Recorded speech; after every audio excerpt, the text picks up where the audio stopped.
নমস্কার প্রিয় বন্ধু মিডিয়ায় আপনাদের স্বাগত এবং আপনারা দেখছেন প্রিয় বন্ধু বাংলা সত্যের সন্ধানে সর্বদা আমি শুদ্ধশীল। বন্ধুরা, একটা বছরের অবসান হলো, নতুন একটা বছর এলো। পুরনো বছরে যা কিছু অশুভ, পুরনো বছরে যা কিছু খারাপ, সেইগুলোকে বিদায় জানিয়ে নতুন বছরকে নতুনভাবে সকলে পেতে চাইছেন। কিন্তু এইসবের মাঝখানেও এই রাজ্যের শাসক দল তৃণমূল কংগ্রেস, তাদের পিছন যেন বিপদ কিছুতেই ছাড়ছে না। একটার পর একটা ঘটনা সামনে আসছে এবং বছরের শেষ লগ্নে এসে এমন দুটি ধাক্কা তাদের কাছে লাগলো যে আগামী দিনে রাজ্য রাজনীতিতে তৃণমূল কংগ্রেসের যে দুঃখের অপরিসীম একটা চ্যাপ্টার শুরু হতে চলেছে, তার ইঙ্গিতটা স্পষ্ট হয়ে গেল। আপনারা জানেন যে এই শাসক দল যে জিতছে এই রাজ্যে, এত কিছু দুর্নীতির অভিযোগ, এই রাজ্যের কর্মসংস্থান নেই, শিল্প সংস্থান নেই, বেকার ছেলে মেয়েদের চাকরিগুলো কিলো দরে লক্ষ লক্ষ টাকা ঘুষ নিয়ে তৃণমূলের নেতা মন্ত্রীগুলো বিক্রি করে দিচ্ছে, তারপরও তৃণমূল কংগ্রেস জিতছে। তার একটা বড় কারণ হচ্ছে এই রাজ্যে সংখ্যালঘু ভোট। এই রাজ্যে নির্বাচন এলেই শাসক দলের তরফ থেকে সংখ্যালঘু সমাজকে এনআরসি সিএএ জুজু দেখানো হয় এবং বলা হয় যে এই রাজ্যে তৃণমূল কংগ্রেসই হচ্ছে সংখ্যালঘু সমাজের মসিহা। এই রাজ্যে যদি ভুল করে একবার বিজেপি ক্ষমতায় চলে আসে, তাহলে রাজ্য ছাড়া তো বটেই, দেশ ছাড়া হতে হবে এই রাজ্যের সংখ্যালঘু ভাই বোনেদের। আর সেই ভয়টাকে কাজে লাগিয়ে কার্যত 100% কাছাকাছি ভোট বাক্স কনসলিডেট হয়ে যায় সংখ্যালঘু ভোট ব্যাংকের। ফলে তৃণমূল কংগ্রেস শুরুই করে 30-31% ভোট নিয়ে, বাকি করে কমে খাওয়া পাইয়ে দেওয়া ভোট নিয়ে আরও 10-12% ভোট বার করে নেয়। 44-45 ভোট পেলেই কেল্লা ফতে। এবং এই ফর্মুলাটি কিন্তু 2021-এ এত চাপ থাকা সত্ত্বেও তৃণমূল কংগ্রেস বহু আসন খুব অল্প মার্জিনে হলেও বার করে নিয়েছে এবং 222-এর একটা বিশাল সংখ্যক বিধায়ক নিয়ে বিধানসভায় তৃতীয়বারের জন্য তারা ক্ষমতায় এসছে। কিন্তু সেই সংখ্যালঘু সমাজই ধীরে ধীরে বুঝতে পারছে যে তাদেরকে শুধুমাত্র ভোট ব্যাংক হিসেবে ব্যবহার করা হচ্ছে। এই শাসক দল সত্যিকারের উন্নয়ন কোনোদিন তাদের জন্য করতে চায়নি এবং এই কথাটা আমরা বলছি না, এই কথাটা বলছে এই মুহূর্তে বিরোধী রাজনীতিতে যারা রীতিমতো ছাপ রাখছে, একদিকে আইএসএফ, একদিকে বামফ্রন্ট কংগ্রেস। ফলে সংখ্যালঘু সমাজ তারা বিজেপির দিকে এখনও সেইভাবে ঝুঁকে না পড়লেও তৃণমূল থেকে দূরত্ব বাড়াচ্ছে এবং আইএসএফ এবং বামফ্রন্ট কংগ্রেসের দিকে তারা ঝুঁকছে। গত পঞ্চায়েত নির্বাচনে যে ভোট হয়েছে, সেখানে কিন্তু বহু জায়গাতে সুষ্ঠুভাবে ভোট হলে তৃণমূল কংগ্রেসের ঘটি বাটি চাটি সব একাকার হয়ে যেত। কিন্তু সেই জায়গায় শাসক দল কোনো রিস্ক নেয়নি, মুখে বলেছে যে একদম খুব সুষ্ঠু নির্বাচন করতে হবে, কিন্তু অনুগত দলদাস একজন নির্বাচন কমিশনারকে বসিয়ে দিয়ে এই রাজ্যে কেন্দ্রীয় বাহিনীকে আটকানো থেকে শুরু করে আসার পর তাদেরকে বিপদে চালিত করা, ব্যবহার না করা এবং তার ফলে ভোট লুটেরাদের বোমা গুলি বন্দুক ব্যবহার করে সন্ত্রাসের পরিবেশ তৈরি করে ভোট লুট করা, এই ছিল তৃণমূল কংগ্রেসের বিরুদ্ধে বিরোধীদের অভিযোগ। কিন্তু তার মাঝখানেও সুষ্ঠুভাবে যে কটা জায়গায় ভোট হয়েছে, সেখানেই কিন্তু দেখা গেছে যে সংখ্যালঘু সমাজ তৃণমূল কংগ্রেস থেকে মুখ ফিরিয়ে নিচ্ছে এবং এই বিপদটা হাড়ে হাড়ে টের পেয়ে যতই এই রাজ্যে বামফ্রন্ট কংগ্রেস শূন্য হয়ে যাক না কেন, এই রাজ্যের মুখ্যমন্ত্রী তথা তৃণমূল নেত্রী মমতা বন্দ্যোপাধ্যায় ছুটে গেছেন। সোনিয়া গান্ধী সীতারাম ইয়েচুরির সঙ্গে বন্ধুত্ব করার চেষ্টা করেছেন। যা কিছু অতীতের ঝগড়া ছিল ভুলে যাও, একসঙ্গে এসো, এই সংখ্যালঘু ভোট না পেলে বিজেপি আমাদের হারিয়ে দিয়ে চলে যাবে, এই করুণ আকুতি নিয়ে। কিন্তু সংখ্যালঘু সমাজ কি সত্যিই তৃণমূল কংগ্রেসের দিকে ফেরত এসেছে? অন্তত বছর শেষে যা ইঙ্গিত পাওয়া গেল, একটা নয় দুটো জায়গা, সেখানে আগামী দিনে তৃণমূল কংগ্রেসের রাতের ঘুমটা যে উড়ে যাচ্ছে সেটা কিন্তু স্পষ্ট হয়ে গেল। দুটো ঘটনাই আপনাদের এক করে দেখাবো। প্রথম ঘটনা হচ্ছে মাদ্রাসা জলঙ্গির হাই মাদ্রাসায় জয়ী বাম কংগ্রেস সমর্থকরা, বিধায়কের গ্রামে হার তৃণমূলের। যে খবর জানা যাচ্ছে যে জলঙ্গির যিনি বিধায়ক রয়েছেন, তার নিজের গ্রামে হাই মাদ্রাসার ভোট হওয়ার কথা ছিল। সেই ভোট যথারীতি তৃণমূল কংগ্রেস কিছুতেই করতে দিতে চাইছিল না এবং শেষ পর্যন্ত আদালতে গিয়ে আদালতের নির্দেশে এই ভোট হওয়ার কথা ছিল এবং বলা হয়েছিল যে 31শে ডিসেম্বরের মধ্যে এই ভোট প্রক্রিয়া কমপ্লিট করতে হবে। ফলে বছরের শেষ দিনে মুর্শিদাবাদের জলঙ্গিতে সেখানে কিন্তু এই হাই মাদ্রাসার নির্বাচন হয়। হাই মাদ্রাসার এই নির্বাচনে মোট 6টি আসন ছিল এবং এই 6টি আসনের মধ্যে বামেরা 3টি আসনে লড়ে, 3টি আসনে কংগ্রেস লড়ে এবং 6টি আসনেই প্রার্থী দিয়েছিল তৃণমূল কংগ্রেস। কিন্তু দিনের শেষে ফলাফল কি হয়েছে জানেন? দিনের শেষে ফলাফল হয়েছে 6-0। তবে হ্যাঁ, তৃণমূল কংগ্রেসের পক্ষে নয়, ফলটা গেছে সম্পূর্ণ বামফ্রন্ট কংগ্রেসের পক্ষে। ফলে যেখানে আদালতের নির্দেশ আছে, যেখানে আদালতের পর্যবেক্ষণ আছে, যেখানে এই গুন্ডামি মস্তানি ভোট লুটের কাণ্ড ঘটবে না, সেখানে তৃণমূল কংগ্রেস যে কার্যত শূন্য হয়ে যাবে, জলঙ্গি চোখে আঙুল দিয়ে দেখিয়ে দিল।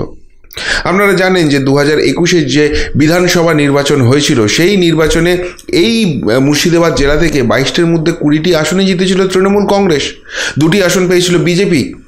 একদা এই জেলাকে বলা হতো কংগ্রেসের গড়। তারা ধুয়ে মুছে সাফ হয়ে গিয়েছিল, কেননা ওই যে নো ভোট টু বিজেপি ক্যাম্পেইনটা করা হয়েছিল, তার ফল গিয়েছিল তৃণমূলের বাক্সে। বিজেপিকে আটকাতে হবে, সংখ্যালঘু সমাজে ভয় ছিল, কিন্তু সেই ভয় ধীরে ধীরে কেটে যাচ্ছে। মানুষ বুঝতে পারছে এটা অপপ্রচারিতা, মিথ্যা প্রচার। বিজেপি সারা ভারতবর্ষের এতগুলো রাজ্যে রয়েছে, এমনকি আমাদের পাশের রাজ্য আসাম, সেইখানে অবধি বিজেপি রয়েছে, এবং সেখানে মুসলিম সমাজ, সংখ্যালঘু ভাই বোনদের সংখ্যা কম নয়। কিন্তু কাকে দেশ ছাড়া হতে হয়েছে, কাকে রাজ্য ছাড়া হতে হয়েছে, কাদের উপর অত্যাচার হয়েছে? এমনকি উত্তরপ্রদেশ, যেখানেও বিপুল সংখ্যক মুসলিম সমাজের বাস রয়েছে, যোগী আদিত্যনাথ 5 বছর সেখানে নিজের টার্ম কমপ্লিট করার পর দ্বিতীয়বার যে এত বিপুল সংখ্যক আসন নিয়ে ক্ষমতায় এলেন, সেই ভোট অ্যানালিসিসে দেখা যাচ্ছে সংখ্যালঘু সমাজের একটা বৃহৎ অংশ বিজেপির সঙ্গে জুড়ে গেছে, তারা ভোট দিয়েছে, তার ফলে সেই ফলাফল হয়েছে।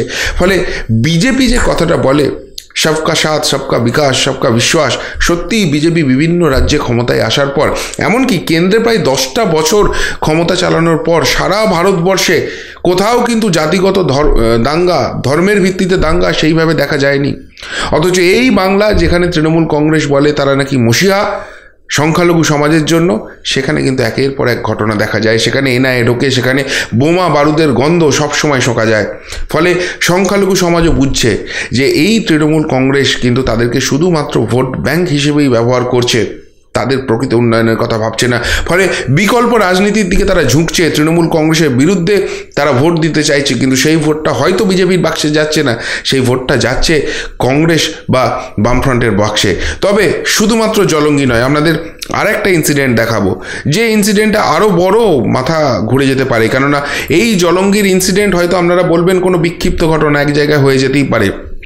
এই দিনে আরেকটা এরকম নির্বাচন হয়েছে, ফুরফুরায় মাদ্রাসা নির্বাচন হয়েছে। এখানেও সেই একই গল্প, তৃণমূল কংগ্রেস কিছুতেই এখানে ভোট করতে দিতে চায় না।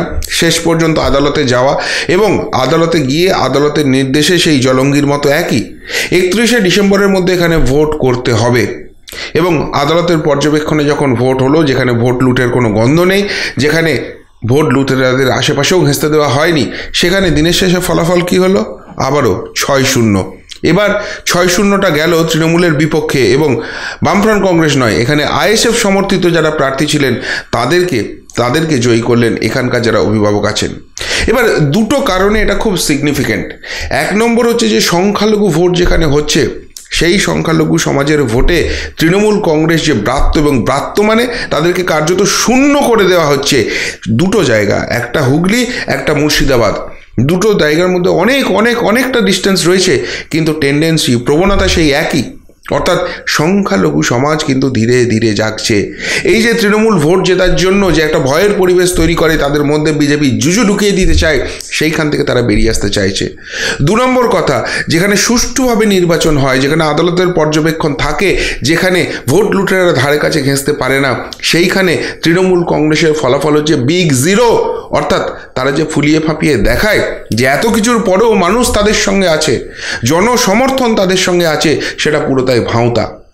যদি পঞ্চায়েতে ভোট লুটটা না হতো, যদি এখানকার রাজ্য নির্বাচন কমিশনার দলদাসের মতো বসে না থাকতো, যদি সেই রাজ্য নির্বাচন কমিশনার যে কেন্দ্রীয় বাহিনী এসেছিল তাকে সুষ্ঠুভাবে ব্যবহার করতো, তাহলে কিন্তু এই এতগুলো লাশ পঞ্চায়েত নির্বাচনে বাংলাকে গুনতে হতো না।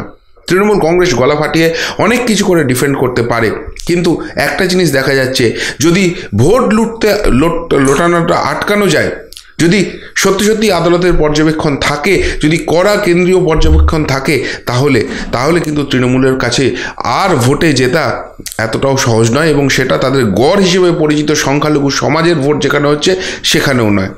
তৃতীয়ত, যেটা খুব ইম্পর্টেন্ট, দুটো জায়গাতেই দেখুন মাদ্রাসা বা হাই মাদ্রাসার নির্বাচন।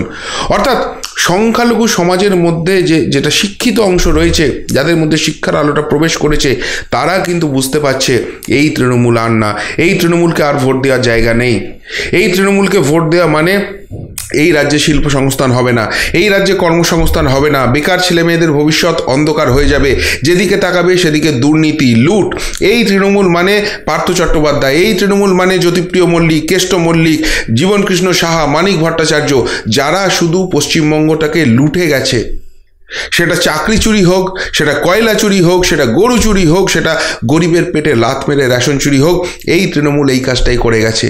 এবং এই তৃণমূল যে এতদিন বড় বড় কথা বলতো যে মমতা বন্দ্যোপাধ্যায়কে ভোট দাও, মমতা বন্দ্যোপাধ্যায় তোমাদের জন্য সব কিছু করে দিচ্ছে, এই খাদ্যসাথী থেকে শুরু করে নির্মল বাংলা, সমস্ত প্রকল্প নবান্ন থেকে মমতা ব্যানার্জি চালাচ্ছে, তোমাদের রাস্তা ঠিক করে দিচ্ছে, বাড়ি করে দিচ্ছে, তাকে ভোট দাও। আর সেখানে কোটি কোটি কোটি কোটি টাকা চুরির অভিযোগ তৃণমূল নেতাদের বিরুদ্ধে। তাই কেন্দ্র তৃণমূল কংগ্রেস সরকার হিসেব না দেওয়ার জন্য সেই প্রকল্প যখন বন্ধ করে দিচ্ছে, তখন তৃণমূল কংগ্রেস কুই কুই করে কাঁদতে শুরু করে দিচ্ছে, বাংলার প্রতি বঞ্চনা করছে।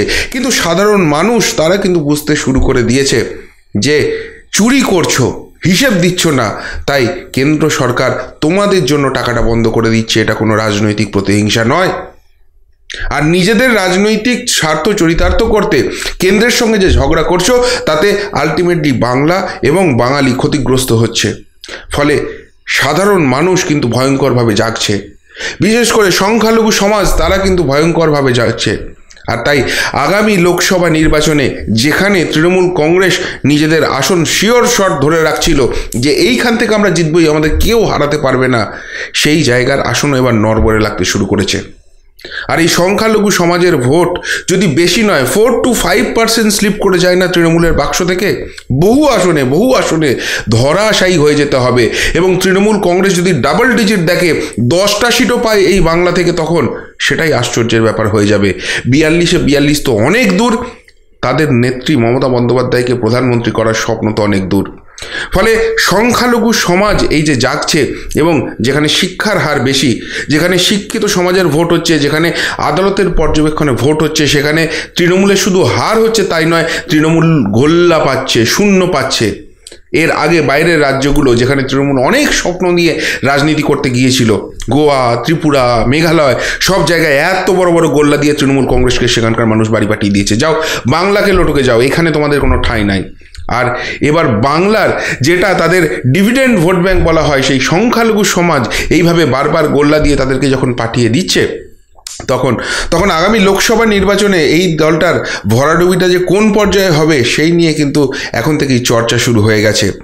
এবং তার থেকেও বড় চর্চা হচ্ছে যে হতে পারে লোকসভার ভোট রাজ্যের বিধানসভার সঙ্গে এর কোনো সম্পর্ক নেই, কিন্তু বিজেপি নামক দলটি যদি এই রাজ্য থেকে 30টার বেশি আসন জিতে নেয়, তারপর নবান্নের গদি আর টিকিয়ে রাখতে পারবে তো এই সরকার?